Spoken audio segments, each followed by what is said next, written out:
Next यहाँ पे हमारे पास लॉ है जैकब्स लॉ। सो जैकब्स लॉ आपको ये कहता है कि जो है ना दूसरी वेबसाइट्स जो यूजर्स यूज करते हैं, मैंने आपको यूजर पर्सोना वाली क्लास में भी बताया था कि आप जो है ना यूजर से पूछते हो आप कौन कौन से वेबसाइट से या कौन कौन सी टेक्नोलॉजी से फेमिलियर हो, तो उससे आपको पता रहता है कि अगर ये फेसबुक चलाता है तो इसको लाइक के बटन के बारे में पता होगा, कमेंट के बटन के बारे में पता होगा, शेयर के बारे में पता होगा।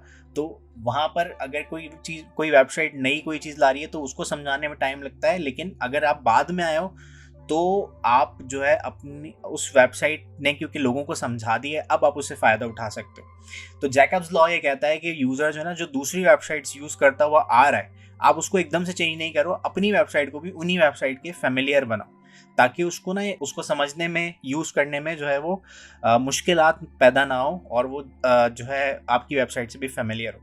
तो इसकी बहुत सारी एग्जांपल्स आपको मिलती हैं। आप कोई भी वेबसाइट ओपन करके देखोगे तो आपको नेविगेशंस ऊपर ही मिलती हैं, ऐड टू कार्ट के बटन साइड में ही आपको नज़र आते हैं।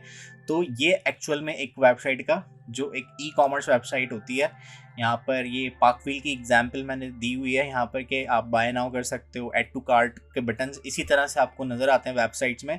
कलर्स का डिफरेंस हो सकता है लेकिन पोजीशनिंग वही करनी है। जैसे अभी मैंने आपको दराज दिखाई थी या कोई और ई कॉमर्स वेबसाइट दिखाई थी तो उसमें भी साइड में ही फिल्टर आते हैं। तकरीबन सारी वेबसाइट्स में लेफ्ट पे फिल्टर आते हैं क्योंकि राइट एरिया जो है हमारा जो है वो इन्फ्लुएंसिंग एरिया होता है क्योंकि राइट हैंडर्स हैं। तो सब यहीं पर आपको ये जो है ना ये किसी भी वेबसाइट के लिए ये आप समझ लो ये सोना बटन है। यहाँ पे किसी ने क्लिक कर दिया तो मतलब बस कि वो खरीदना ही चाहता है हमसे।